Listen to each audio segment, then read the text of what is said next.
বেগম খালেদা জিয়ার অসুস্থতা এবং সেটাকে কেন্দ্র করে তার সন্তান জনাব তারেক রহমান দেশে ফিরছেন কি ফিরছেন না এ নিয়ে আমরা খুব মেতে আছি ডিবেটে। এটা যৌক্তিক কারণেই এটি এখন এই মুহূর্তে সবচেয়ে গুরুত্বপূর্ণ ইস্যু। কিন্তু এর মধ্যে আরেকটা বিচার, এর রায় হলো শেখ হাসিনা, শেখ রেহানা এবং টিউলিপ সিদ্দিকের। আমি খুব অবাক হয়েছি আমাদের বিচার বিভাগ কি পরিকল্পিতভাবে কতগুলো বিতর্ক তৈরি করছে, যার মাধ্যমে এই শেখ হাসিনা বা তার সাথে লোকজন, তার দলের লোকজনের বিচারকে প্রশ্নবিদ্ধ যেন করা যায়। আমার সত্যি সিরিয়াসলি প্রশ্নটা মাথায় এসছে। একটা মামলার রায় হয়েছে সম্প্রতি, আমরা অনেকে হয়তো খেয়াল করেছি। সেটা হলো প্লট নেওয়া নিয়ে, ক্ষমতার অপব্যবহার করে প্লট নিয়েছেন। এটার জন্য শেখ হাসিনা, শেখ রেহানা এই দুইজনকে, মা শেখ রেহানা, শেখ হাসিনা প্লট গ্রহীতা, তারা অনিয়ম করেছেন। তাদেরকে 7 বছরের সশ্রম কারাদণ্ড দেয়া হয়েছে। কিন্তু টিউলিপ সিদ্দিককেও দেওয়া হয়েছে 5 বছরের সশ্রম কারাদণ্ড। আরও 14 আসামি আছে এখানে। ঢাকার বিশেষ জজ আদালত 4 থেকে রায় হয়েছে। এখন টিউলিপ সিদ্দিক কিন্তু প্লট নেননি, তাকে সাজা দেওয়া হয়েছে কেন আমি পড়ি। এই মামলার অভিযোগে টিউলিপ সিদ্দিক নিজে প্লট না নিলেও মা শেখ রেহানাকে প্লট পাইয়ে দিতে তার ক্ষমতার অপব্যবহার করে সাবেক প্রধানমন্ত্রী ও তার খালা শেখ হাসিনাকে প্রভাবিত করেছেন বলে উল্লেখ রয়েছে। বাংলাদেশে বসে আমরা কেউ কি বিশ্বাস করি শেখ রেহানাকে পূর্বাচল একটা প্লট দেওয়ার জন্য টিউলিপ সিদ্দিককে প্রভাব বিস্তার করতে হবে শেখ হাসিনার ওপরে? শেখ হাসিনা শুধু নন, শেখ রেহানাও বাংলাদেশে বসে বসে কিভাবে হাজার হাজার কোটি টাকা তার প্রভাবে লুটপাট করে পাচার করেছিল, এই তথ্য আমাদের জানা। 10 কাঠার একটা প্লট কিছুই না, শেখ হাসিনা দেবেন। এবং যেহেতু তার উত্তরাধিকার নিয়ে দু বোনের মধ্যে দ্বন্দ্বের কথা শোনা যায়, একটা প্লট রেহানা চাইবেন, আমি তো মনে করি চাইতে হবে না, শেখ হাসিনা এমনিতেই দিয়ে দেবেন। এখানে টিউলিপকে রোল প্লে করতে হয়েছে। আমার কাছে এটা একেবারে গাঁজাখুরি কথা বলে মনে হয়। খানিকটা নেকড়ে আর ভেড়ার গল্পের মতো।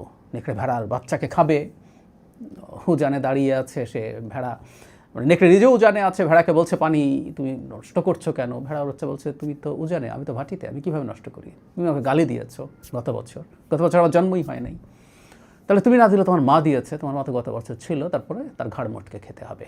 আমার হচ্ছে ঠিক তাই মনে হলো। মানে খুব অবাক হয়ে যায়, একটা আদালতের বিচারক এই ব্যাপারে কনভিন্সড হচ্ছেন। টিউলিপ অসৎ মানুষ, আমি সিরিয়াসলি মনে করি। ওই পরিবারের একটাও অনেস্ট মানুষ থাকতে পারে বলে আমি বিশ্বাসই করি না, অনেস্টলি বলছি। টিউলিপের অবৈধ সম্পত্তি নিয়ে তার বিরুদ্ধে যে রায় হয়েছে সেটার যথেষ্ট গ্রাউন্ড ছিল এবং সেটা নিয়ে মানে ব্রিটেনে প্রচুর সমালোচনা হয়েছে, আলোচনা হয়েছে। এমনকি টিউলিপকে তার একটা মন্ত্রিত্বের মতো পদ ছিল, সেটা থেকেও সরে যেতে হয়েছে। এর বাইরে বিভিন্ন জায়গায় তিনি তার প্রভাব কাজে লাগাতে পারেন। শেখ হাসিনাকে ব্রিটেনে তার অবস্থা তৈরি করার পেছনে কাজে লাগাতে পারেন এবং সেটার বিনিময়ে বেনিফিট নেওয়া সম্ভব হতে পারে।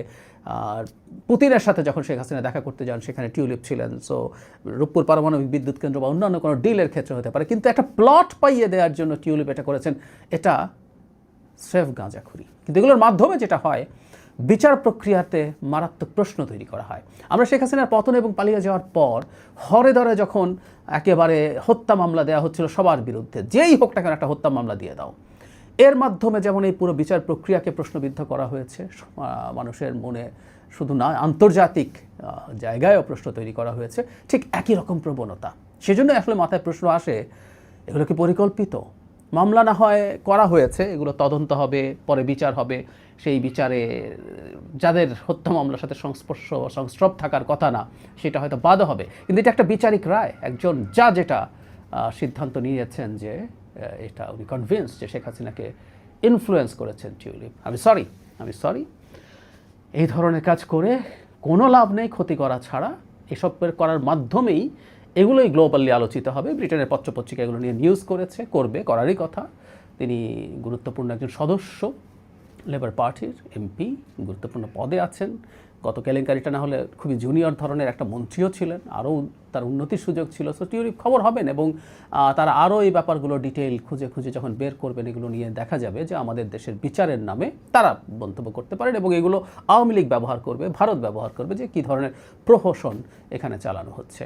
খুবই দুঃখজনক, খুবই হাস্যকর। এবং আমি এই রায়টাকে হত্যা মামলার চাইতে বেশি খারাপ মনে করি, কারণ ওগুলো মামলা হয়েছে, ওই মামলা নেয়া নিয়েই আমরা প্রশ্ন করি। কিন্তু এখানে এটার একটা বিচারিক রায় হয়েছে, আমাদের আদালত কনভিন্সড হয়ে বিচার করেছেন। খুবই দুঃখজনক। আমি খুব শক্তভাবে এই ধরনের প্রবণতার প্রতিবাদ করে রাখলাম।